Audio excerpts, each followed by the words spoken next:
هدانا لهذا وما كنا لنهتدي لولا أن هدانا الله والصلاة والسلام على سيد الأنبياء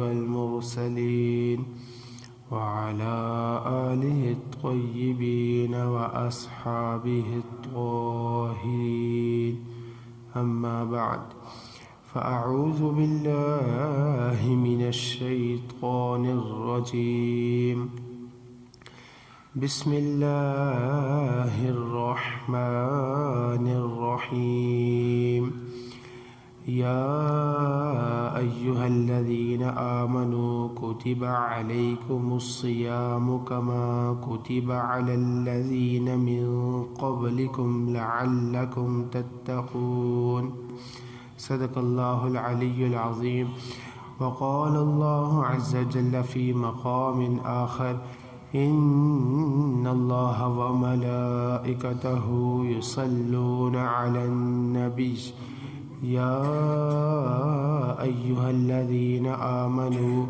صلوا عليه وسلموا تسليما اللهم صل على سيدنا ومولانا محمد وعلى آل سيدنا وأصحاب سيدنا ومولانا محمد وبارك وسلم هو الحبيب الذي ترجى شفاعته لكل هول من الأهوال مقتحمين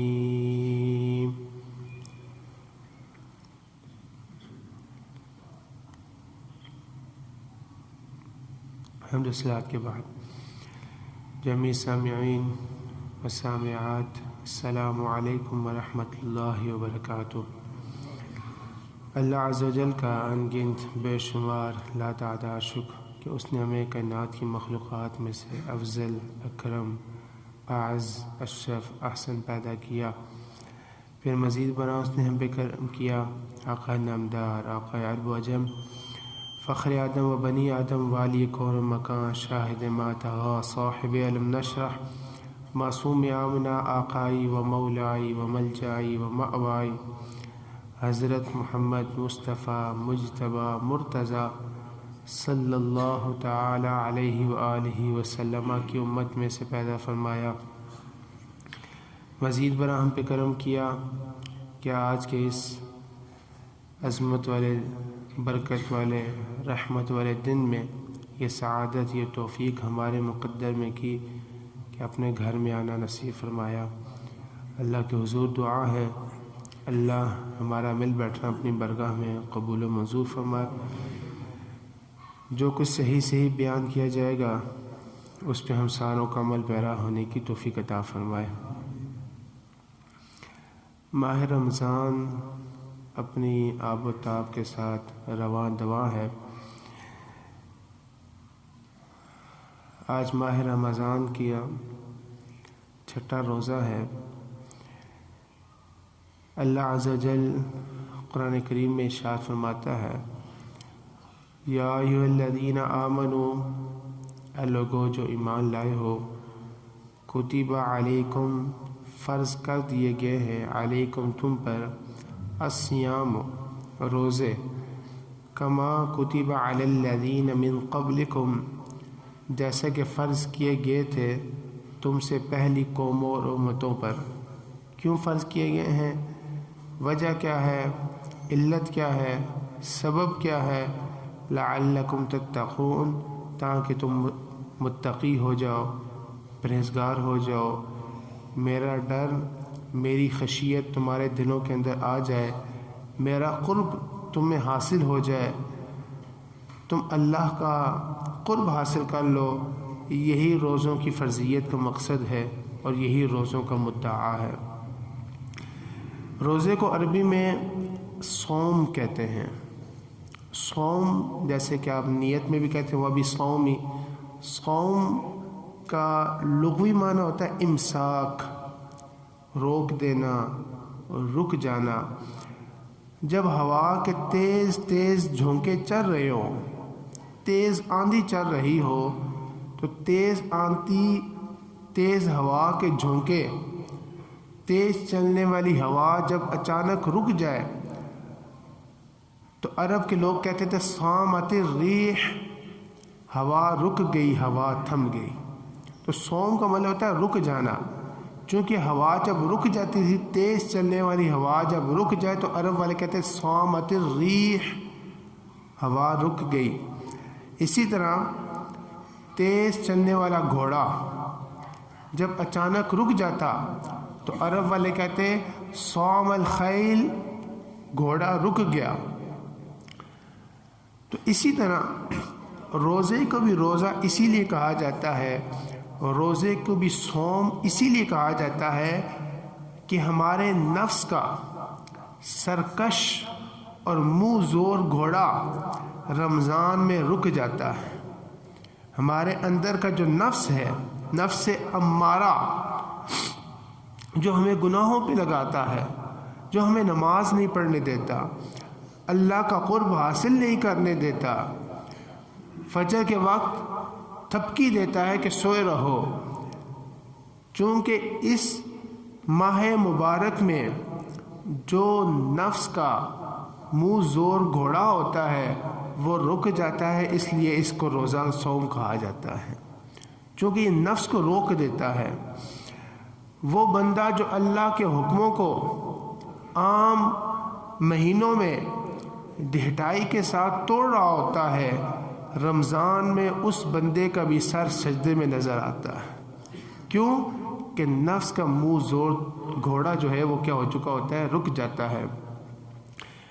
روزے کی تاریخ، روزہ کب سے فرض ہوا، تو اس کی تاریخ کے بارے میں علامہ محمد اسماعیل حقی علیہ رحمۃ اللہ علیہ تفسیر روح البیان میں ارشاد فرماتے ہیں کہ ملک تیمور الثالث، بادشاہ گزرا ملک تیمور الثالث، اس کے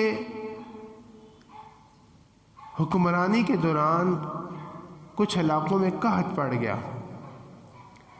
اس نے اپنی رعایا کو حکم دیا کہ ایک وقت کا کھانا کھانا ہے، اور ایک وقت کا کھانا جن کو میسر ہے، جن کو مل رہا ہے، ایک وقت کا کھانا کھانا ہے، اور ایک وقت کا کھانا بچا کر ان علاقوں میں بھیجنا ہے جہاں پر قحط پڑا ہوا ہے۔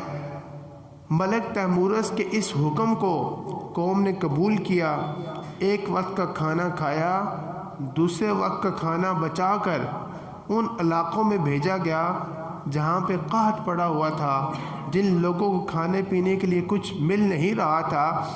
اللہ تعالیٰ کو اس قوم کی یہ ادا اتنی پسند آئی کہ اللہ نے اس کو عبادت قرار دے دیا۔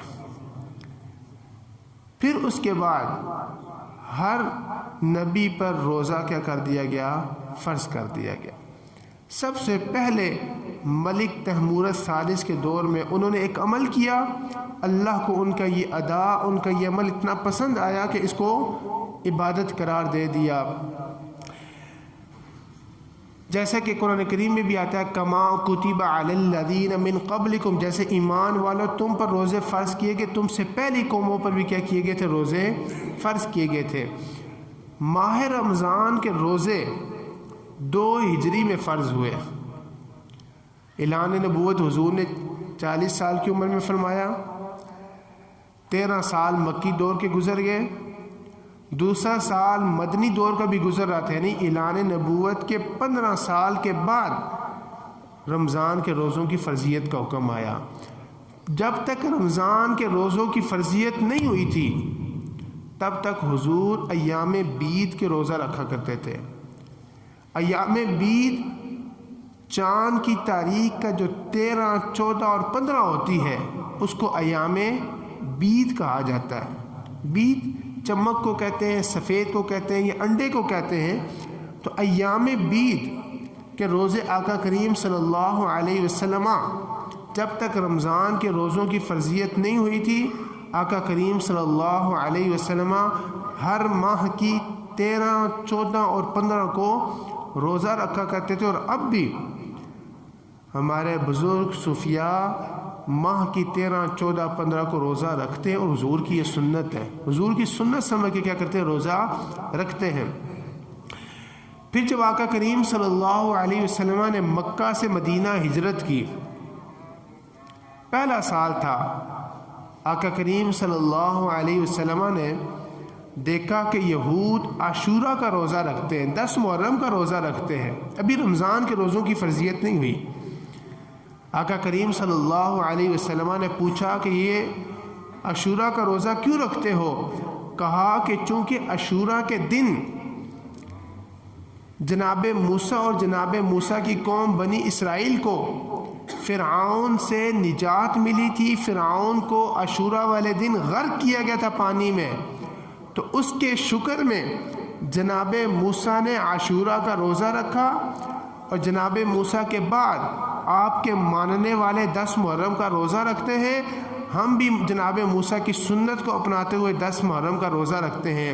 تو آقا کریم صلی اللہ علیہ وسلم نے ارشاد فرمایا تمہاری نسبت ہم زیادہ حق رکھتے ہیں کہ ہم جناب موسیٰ کی سنت کو اپنائیں۔ آقا کریم صلی اللہ علیہ وسلم نے پھر خود بھی عاشورہ کا روزہ رکھا، فصام رسول اللہ صلی اللہ علیہ وسلم وامر بالصیام، خود بھی عاشورہ کا روزہ رکھا، صحابہ کو بھی عاشورہ کا روزہ رکھنے کا حکم دے دیا، پھر عاشورہ کا روزہ رکھنا فرض قرار دے دیا، عاشورہ کا روزہ رکھنا فرض قرار دیا۔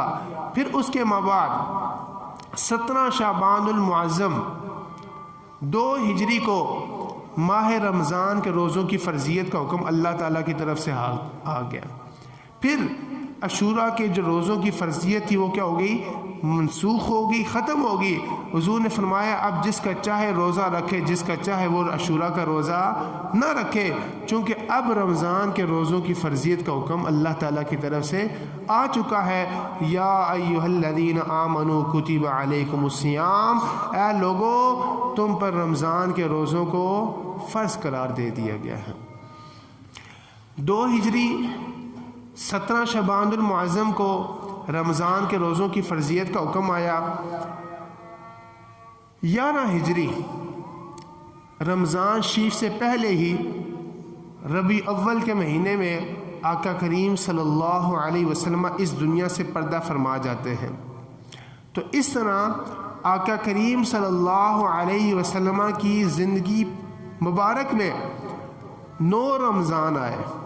کتنے رمضان آئے؟ 9 رمضان آئے، جن میں سے 2 رمضان 30 کے تھے اور 7 رمضان 29 کے تھے۔ 9 رمضان آقا کریم صلی اللہ علیہ وسلم کے زندگی مبارک میں آئے، لیکن یہ بات ہمیں یاد رکھنی چاہیے کہ رمضان کا مہینہ 29 کا ہو یا 30 کا ہو، اللہ ثواب 30 کا ہی عطا فرماتا ہے۔ جیسے کوئی بندہ روزے کی حالت میں بھول کر کھا لیتا ہے، پی لیتا ہے، اس کا روزہ ٹوٹتا نہیں ہے، اس کو اتنا ہی ثواب ملتا ہے جس نے بھول کر کھایا پیا نہیں۔ اللہ فرماتا ہے میں نے اس کو کھلایا، میں نے اس کو پلایا، اس کا روزہ ٹوٹتا نہیں۔ اسی طرح رمضان 29 کا ہو 30 کا ہو، اللہ تعالیٰ ثواب 30 کا ہی عطا فرماتا ہے۔ یہ اللہ تعالیٰ کی حضور کی امت پر خاص کرم و نوازی ہے۔ یہ رمضان کا فیض ہے، اور کتنے گناہ ہیں ہم ڈٹائی کے ساتھ کرتے ہیں۔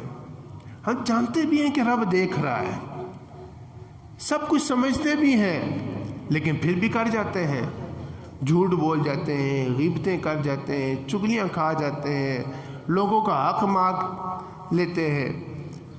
لیکن رمضان کا ایک عجیب فیض ہے، کڑکتی ہوئی دھوپ بھی ہو، سخت گرمی بھی ہو، کوئی دیکھ انسان نہ بھی رہا ہو، پھر بھی کوئی بندہ اپنے منہ کے اندر پانی لے کر نہیں جاتا۔ چھوٹا سا بچہ بھی ہو نا 10 سال کا جس نے روزہ رکھا ہو، وہ بھی بڑا خیال کرتا ہے کلی کرتے ہوئے کہ پانی منہ کے اندر ہی حلق کے سے نیچے ہی نہ چلا جائے۔ یہ خاص رمضان کا فیضان ہے کہ وہی بندہ ہے کہ اور گناہ کرتے ہوئے اس کو کچھ پرواہ نہیں ہوتی، لیکن رمضان کا خاص فیضان ہے کہ روزہ رکھتے ہوئے اتنی زیادہ وہ کیا کرتا ہے، احتیاط کرتا ہے۔ روزے کا ایک پھل یہ بھی ہے، جو سب سے بڑا پھل ہمیں اللہ تعالیٰ ارشاد فرماتا ہے، قرآن کریم میں عطا فرماتا ہے کہ روزہ کیوں فرض کیا گیا۔ ایک ہی سبب اللہ تعالیٰ نے قرآن کریم میں ہمیں بتایا، لعلکم تتقون، اے میرے بندو جب تم روزہ رکھو گے تو تم متقی ہو جاؤ گے، تم تقوی والے ہو جاؤ گے، تمہیں میرا قرب نصیب ہو جائے گا، تمہارے دل میں میرا ڈر پیدا ہو جائے گا، تمہارے دل میں میری خشیت آ جائے گی۔ اور جو بندہ متقی ہو جاتا ہے اس کی دنیا بھی اچھی ہو جاتی ہے، آخرت بھی اچھی ہو جاتی ہے۔ متقی لوگ اللہ کے قریب ترین ہوتے ہیں، یہ میں نہیں کہتا، قرآن کہتا ہے کہ عزت کا معیار اللہ کے ہاں ان اکرمکم عند اللہ اتقاکم۔ سورہ حجرات پڑھیں، اللہ فرماتا ہے تم عزت کا معیار میرے ہاں پیسہ نہیں ہے، عزت کا معیار میرے ہاں منصب نہیں ہے، عزت کا معیار میرے ہاں رتبہ نہیں ہے، عزت کا معیار میرے ہاں کسی کا بڑا نسب ہونے والا نہیں ہے۔ ان اکرمکم عند اللہ اتقاکم، میرے ہاں عزت کا معیار یہ ہے کہ بندہ متقی ہو جائے۔ جو جتنا متقی ہوگا اللہ کے ہاں اتنا اس کی عزت کیا ہو جائے گی، بلند ہو جائے گی۔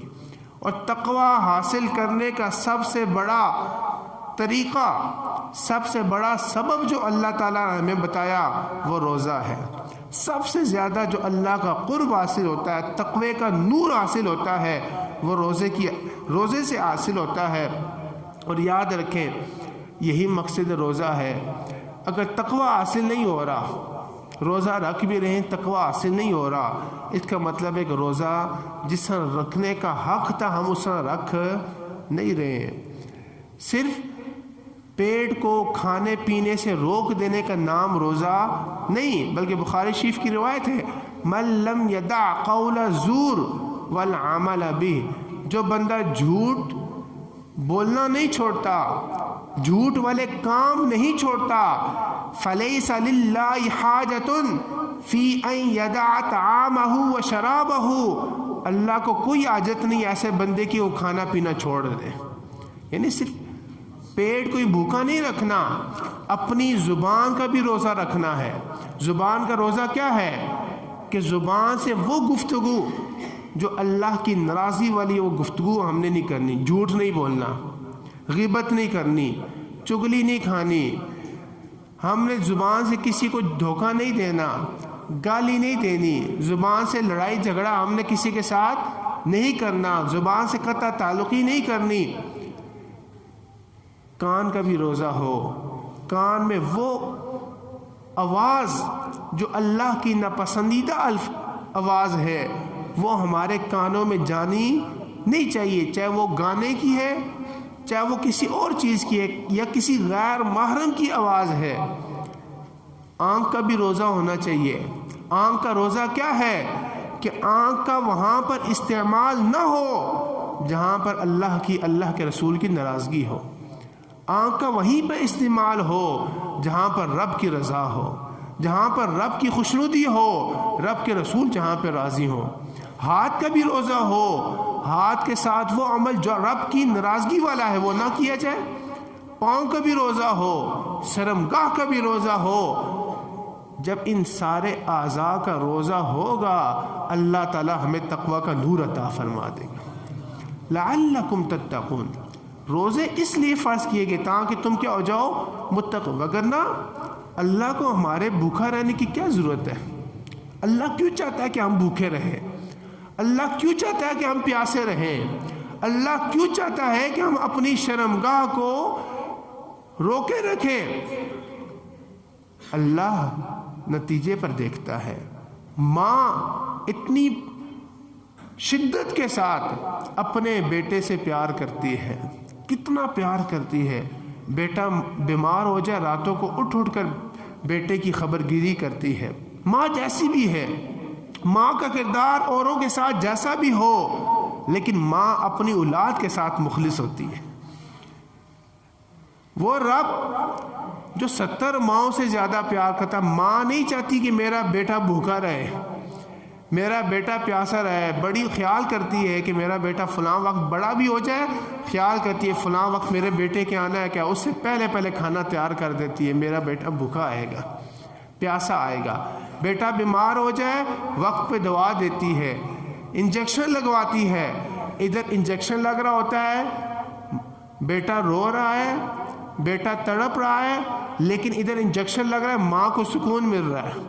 وہ ماں جو نہیں چاہتی کہ میرا بیٹا روئے، لیکن یہاں پر ماں خود انجیکشن لگوا کے رلا رہی ہے۔ کیوں رلا رہی ہے؟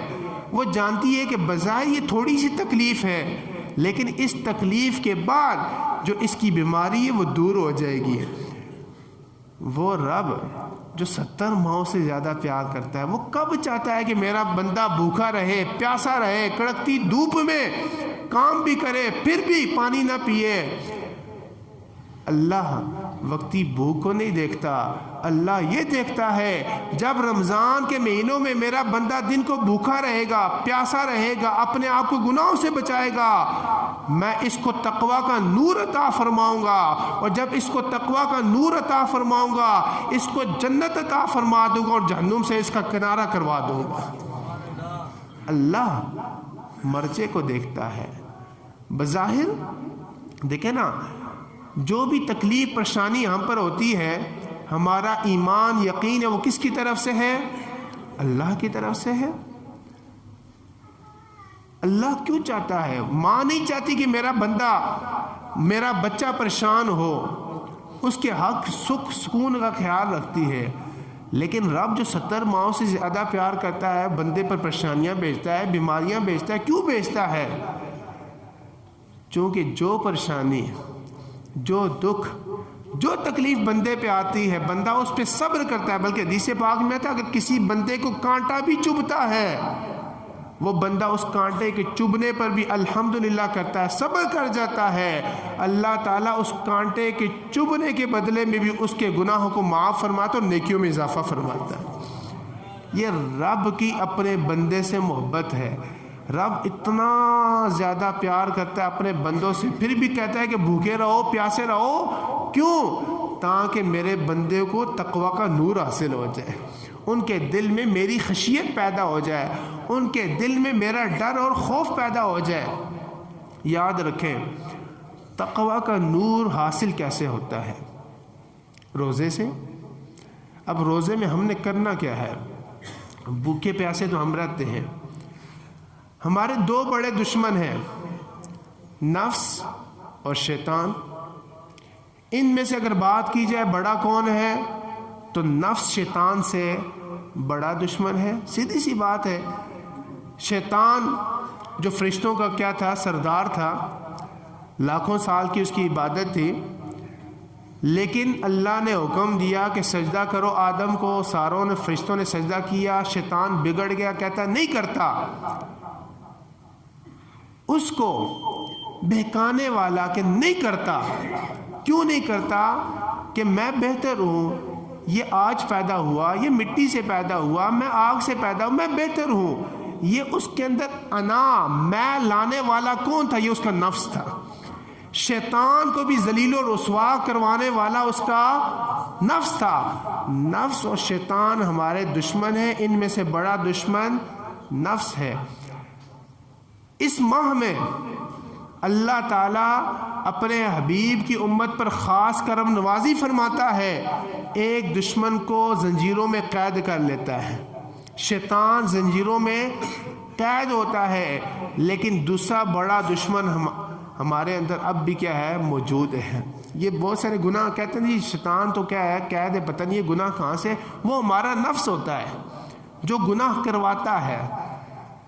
اب نفس کو قابو اگر ہم نے اس ماہ میں کر لیا، یہ مہینہ جب گزر جائے گا شیطان چھوٹ جائے گا، شیطان ہمارا کچھ بگاڑ نہیں سکے گا۔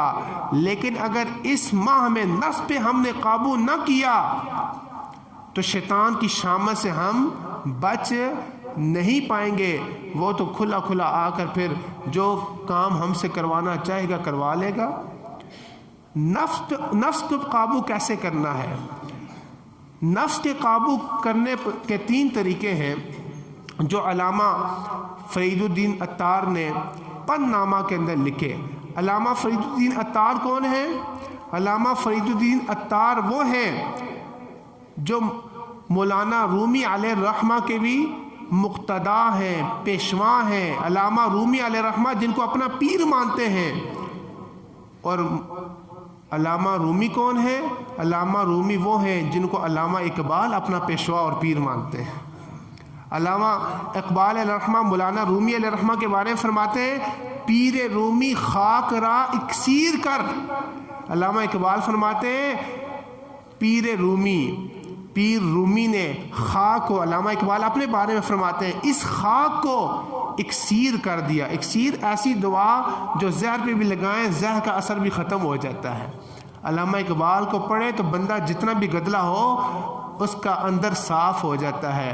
علامہ اقبال فرماتے ہیں پیر رومی خاک را اکسیر کر، رومی نے خاک کو اکسیر کر دیا، از غبارم جلوہ تعمیر کرد، میری خاک سے کئی جلوے تعمیر کر دکھے۔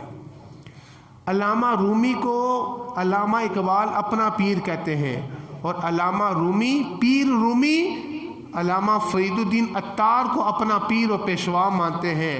علامہ رومی علامہ فرید الدین عطار کے بارے میں لکھتے ہیں ہفت شہر عشق را عطار گشت ماں ہنوز اندر خم یک کوچہ ایم۔ فرماتے ہیں عشق کے 7 شہر ہیں، اللہ کے حبیب کے ساتھ عشق کے 7 شہر ہیں۔ علامہ عطار 7 شہر کو گھوم آیا ہے، اور میں رومی ابھی پہلے شہر کی پہلی گلی کے کونے پہ کھڑا ہوں، پہلے شہر کی پہلی گلی کے پہلے۔ علامہ رومی بہت بڑے اللہ کے حبیب کے عاشق ہیں، لیکن علامہ عطار کے سامنے اپنے عشق کو کچھ بھی نہیں سمجھتے۔ وہ علامہ عطار پن نامہ کے اندر نفس کو کچلنے کے طریقے بتاتے ہیں۔ فرماتے ہیں نفس نتواں کشت الا بسہ چیز باتو گویم یادگیرش اے عزیز۔ نفس کو 3 چیزوں سے کچلا جا سکتا ہے، 3 چیزوں سے نفس کو اپنے قابو میں لایا جا سکتا ہے۔ میں تجھے بتاتا ہوں اے پیارے، تو اس کو یاد کر۔ خنجر خاموشی، پہلی چیز ہے خاموشی۔ جتنا آپ خاموش رہیں گے نفس اتنا قابو میں رہے گا۔ آپ خاموش رہیں گے نا، جھوٹ گیا بولیں گے تو جھوٹ بولیں گے نا، خاموش ہے، جھوٹ گیا، غیبت گئی، چغلی گئی، فراڈ گیا، دھوکہ دہی گئی، قطع تعلقی گئی، گالی گلوچ گئی، بیہودہ بات گئی۔ یہ ساری باتیں کس سے تھی؟ بولنے سے۔ جب بندہ خاموشی اختیار کر لیتا ہے، نفس تو چاہتا ہے یہ بولے، جھوٹ بولے، چغلی کرے، غیبت کرے، نفس چاہتا ہے، لیکن جب آپ خاموش رہیں گے نا نفس کمزور ہو جائے گا۔ ہم بولتے ہیں نفس کو ہم طاقتور کر دیتے ہیں، جتنا ہم خاموشی اختیار کریں گے نفس اتنے قابو میں آئے گا۔ شیطان قید ہے، نفس کو قابو میں کرنا ہے خاموشی شروع کر دیں۔ ہم چپ نہیں ہوتے، ہم اتنا بولتے ہیں کہ ہم سمجھتے ہیں بولنے میں بلوانی ہے۔ یعنی بعض لوگوں کی تو اتنی عادت ہوتی ہے کہ جیسے ٹیپ اندر لگی ہوئی ہے، 1 منٹ کے لیے چپ نہیں ہوتے۔ 10 بندے بیٹھے ہوئے، وہ اکیلا بندہ بول رہا ہوتا ہے، مسلسل بول ہی جا رہا ہوتا ہے، کسی کی سننے کے لیے تیار ہی نہیں ہوتا۔ خاموش ہو جائے، جتنا خاموش رہیں گے نفس آپ کے قابو میں آئے گا۔ دوسری چیز فرمائی شمشیر جوع، بھوک کی تلوار۔ جتنا آپ اپنے آپ کو بھوکا رکھیں گے نفس اتنا کمزور ہوگا، جتنا آپ اپنے آپ کو رجائیں گے نفس اتنا طاقت میں آئے گا۔ بھوک تو ہم برداشت کر ہی رہے ہیں، صرف کرنا یہ ہے کہ سحری اور افطاری میں اتنا کھائیں کہ زندہ رہ جائے بس۔ پھر دیکھیں اس ماہ کے گزرنے کے بعد آپ کے اندر تبدیلی کتنی آتی ہے۔ اور تیسری چیز فرمایا نیز آئے تنہائی اختیار کریں۔ آج کل ہمیں موج مستی کا بڑا شوق ہے، لوگوں کے ساتھ ملاپ کا بڑا شوق ہوتا ہے، دوستوں یاروں کے ساتھ، رشتہ داروں کے ساتھ، تنہائی اختیار کریں، بس آپ ہوں، آپ کا رب ہو۔ جتنی تنہائی اختیار کریں گے آپ کے اندر اخلاص پیدا ہوگا، ریاکاری ختم ہوگی۔ نفس کے چالوں میں سے بہت بڑی چال ریاکاری ہے، دکھلاوا ہے۔ جب آپ تنہائی اختیار، یہ کیوں ہمارے بزرگ، آپ دیکھتے ہیں بزرگوں کی چلہ گاہ کہاں ہوتی ہے؟ بالکل پہاڑوں میں، غاروں میں۔ کیوں؟ آقا کریم صلی اللہ علیہ وسلم اعلان نبوت سے پہلے غار حرا میں چلے جایا کرتے تھے۔ ہمارے بزرگوں کی آپ سیرت پڑھیں، ان کی زندگی پڑھیں، چلوں کے لیے تنہائیوں، جنگلوں میں چلے جایا کرتے تھے۔ کیوں؟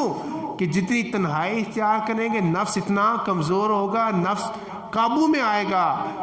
تو اس مہینے میں ہم نے یہ کام کرنا ہے، اگر تقویٰ کا نور ہم نے حاصل کرنا ہے، روزوں کی خاص برکت ہم نے حاصل کرنی ہے، تو نفس کو اپنے قابو میں کرنا ہے۔